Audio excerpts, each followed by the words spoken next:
Hello friends, શું હાલચાલ છે? એકદમ મજામાં હશો? તો આજે આપણે શેકવા કે બાફવાની ઝંઝટ વગર એકદમ આસાનીથી એકદમ નવી રીતે ઓળાની રેસીપી લઈને આવ્યા છીએ, જે ખૂબ જ ટેસ્ટી અને સ્વાદિષ્ટ બને છે અને ફટાફટ બની પણ જાય છે. છાલ ઉતારવાની પણ ઝંઝટ આમાં બિલકુલ નથી અને શેકવાની પણ ઝંઝટ નથી. તો વિડીયોને એન્ડ સુધી જોતા રહેજો અને વિડીયો ગમે તો લાઈક કરજો, શેર કરજો અને સબસ્ક્રાઈબ ના કર્યું હોય તો કરી લેજો. ચાલો આપણે બનાવવાનું શરૂ કરીએ. તો અહીંયા આપણે રીંગણા લીધા છે, ટમેટાં લીધા છે, લીલું લસણ લીધું છે અને લસણની કળીઓ પણ લીધી છે, લીલી હળદર લીધી છે, એક આદુનો ટુકડો લીધો છે, 2 લીલા મરચાં લીધા છે, કોથમરી લીધી છે અને લીલી ડુંગળી લીધી છે. તો અહીંયા આપણે આટલી સામગ્રી લેવાની છે ફ્રેન્ડ્સ. એકદમ આસાનીથી બની જાય છે, તો તમે એન્ડ સુધી જોતા રહેજો. આપણે આમાં રીંગણા શેકવાના પણ નથી અને બાફવાના પણ નથી. તો સૌથી પહેલાં આપણે રીંગણાના આ રીતે જે ઉપરના ડંઠલ છે તે આપણે કાપી લેશું અને છાલ છે તે ઉતારી લેશું. જે ઉપરના ભાગની છે તે જ ઉતારવાની છે. જો તમારી પાસે કાળા રીંગણા હોય તો તમે રીંગણાની છાલ પણ ઉતારીને જ લેજો. તો અહીંયા મેં એકદમ કૂણા અને એકદમ સરસ એવા રીંગણા લીધા છે. જો ફ્રેન્ડ્સ, એકદમ સરસ એવા રીંગણા છે ને, તો આ રીતે આપણે કટ કરીને જોઈ શકાય કે અંદર રીંગણા સડેલા છે કે નહીં. અને જ્યારે આપણે આખા રીંગણા શેકવા જતા હોય ત્યારે આપણને ખબર પણ નથી હોતી અને અંદર જીવાત પણ હોય છે. તો આ રીતે આપણે રીંગણા છે તે મોટી મોટી ચિપ્સમાં કટિંગ કરી લીધા છે ફ્રેન્ડ્સ. હવે આપણે આને પાણીમાં આ રીતે થોડી વાર રહેવા દઈશું, ત્યાં સુધી આપણે બીજી સામગ્રી કરી લેશું. રીંગણાને પાણીમાં રાખવાથી રીંગણા કાળા નથી પડતા. હવે ગેસ ઉપર અહીંયા મેં એક જાડા તળિયાનું કુકર છે તે ચડાવી દીધું છે. તમે કોઈ પણ કડાઈ પણ લઈ શકો છો. સૌથી પહેલાં આપણે ગેસ ઓન કરી અને તેલ એડ કરી લેશું. ક્વોન્ટિટી પ્રમાણે તમારે તેલ એડ કરવાનું રહેશે. તો અહીંયા મેં 250 ગ્રામ જેટલા રીંગણા લીધા છે, તો આપણે 3 થી 4 પળીઓ તેલ એડ કરી લેશું. જીરું એડ કરી લેશું અને 1 ટીસ્પૂન હિંગ એડ કરી લેશું. કલર માટે 1 ટીસ્પૂન હલ્દી પાવડર એડ કરી લેશું. આદુ, મરચાં, લસણ અને લીલી હળદર આ બધાની આપણે એક પેસ્ટ બનાવી છે તે એડ કરી લેશું. તેને આપણે 1 મિનિટ સુધી આ રીતે કૂક થવા દેશું. એકદમ આસાનીથી બની જાય છે ફ્રેન્ડ્સ અને ઝડપથી બની જાય છે. હવે આપણે લીલું લસણ છે તે એડ કરી લેશું.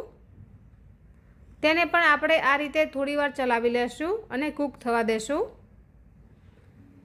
હવે લીલી ડુંગળી એડ કરી લેશું. તેને પણ આપણે બરાબર મિક્સ કરી લેશું અને કૂક થવા દેશું. 2 મિનિટ સુધી આપણે લીલી ડુંગળીને કૂક થવા દેવાની છે. હજી સુધી મારી ચેનલને સબસ્ક્રાઈબ ના કરી હોય તો કરી લેજો નવી નવી રેસીપી જોવા માટે. હવે આપણે અહીંયા એકદમ બારીક સુધારેલા ટમેટાં એડ કરી લેશું.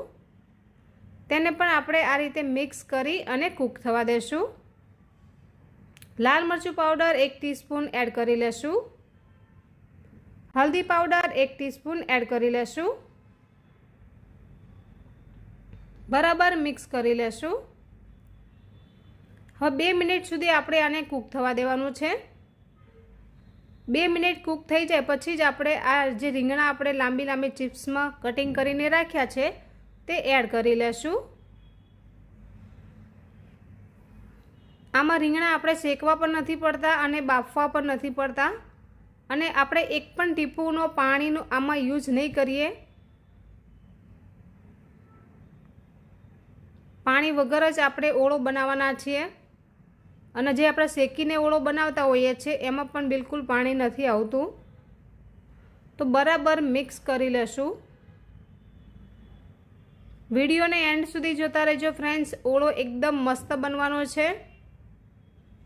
હવે ઉપર આ રીતે કોઈ પણ એક ડીશ મૂકી દેવાની છે અને ઉપર આપણે પાણી રાખશું. અંદર આપણે બિલકુલ પાણી નથી એડ કરવાનું, જેથી વરાળથી જ એ રીંગણા છે તે સરસ કૂક થઈ જશે. 5 મિનિટ થાય પછી આપણે આ રીતે જોઈ લેશું અને વચ્ચે વચ્ચે ચલાવતા રહેજો ફ્રેન્ડ્સ, જેથી રીંગણા છે તે નીચે ચોંટે નહીં. તો રીંગણ છે તે સરસ રીતે કૂક થઈ ગયા છે. મેં થોડી વારે 2 વાર ચલાવી લીધું હતું તે મેં શૂટિંગમાં નહોતું લીધું. બરાબર ચલાવી લીધું છે. હવે આપણે લાલ મરચું પાવડર 1 ચમચી એડ કરી લઈશું. ધાણા જીરું પાવડર અડધી ચમચી એડ કરી લઈશું. સ્વાદ અનુસાર નમક એડ કરી લઈશું. કાઠિયાવાડી ગરમ મસાલો છે તે એડ કરી લઈશું 1 ટીસ્પૂન. બરાબર મિક્સ કરી લઈશું. તમે જોઈ શકો છો ફ્રેન્ડ્સ કે આપણા રીંગણ છે તે કેટલા સરસ કૂક થઈ ગયા છે. આપણે અંદર બિલકુલ પાણી નથી એડ કરવાનું, જેથી રીંગણનો ટેસ્ટ એકદમ સરસ એવો આવશે. હવે રીંગણ છે તે આપણે આ રીતે ચમચાની મદદથી જ અંદર જ ભાગી લેશું આ રીતે, અને બરાબર મેશ કરી લેવાના છે.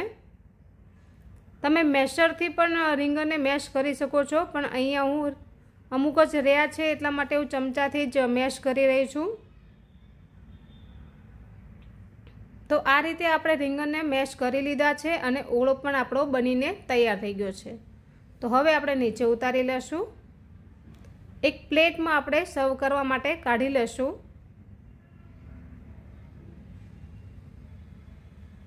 જો ફ્રેન્ડ્સ કેટલો સરસ બન્યો છે. ટેસ્ટ કરી જોજો એકવાર, બહુ મસ્ત બને છે અને શેકવાની પણ ઝંઝટ નથી આવતી. કોથમીરથી ગાર્નિશ કરી લેશું. આપણા ગયા વર્ષે પણ એક ઓળાની રેસીપી શેર કરી હતી, જે વરાળમાં રીંગણ બાફીને આપણે તૈયાર કર્યો હતો. તે રેસીપી આપણી ખૂબ જ ચાલી હતી અને ખૂબ જ એ રેસીપી ઉપર મને પ્યાર મળ્યો હતો, જેથી બધાનો ખૂબ ખૂબ આભાર, ખૂબ ખૂબ ધન્યવાદ કરું છું. વિડીયો ક્યાંથી જુઓ છો તે પણ કમેન્ટમાં લખજો, તમારા સિટીનું નામ, તમારા ગામનું નામ અને તમારું નામ. જોઈએ ફ્રેન્ડ્સ કેટલો મસ્ત ઓળો બન્યો છે. ચલો ટેસ્ટ કરી લઉં. બહુ જ સરસ બન્યો છે ફ્રેન્ડ્સ, એકવાર ટ્રાય કરજો. બહુ મસ્ત બને છે અને બધાને પણ ખૂબ જ પસંદ આવશે. વિડીયો જોવા બદલ બધાનો ખૂબ ખૂબ આભાર, ધન્યવાદ વ્યક્ત કરું છું. મારો ઓળાનો વિડીયો પહેલાં પણ ખૂબ જ બધાએ પસંદ કર્યો હતો, તો આ વિડીયો પણ ખૂબ જ પસંદ કરજો. બહુ જ સરસ છે. આવજો. જય માતાજી.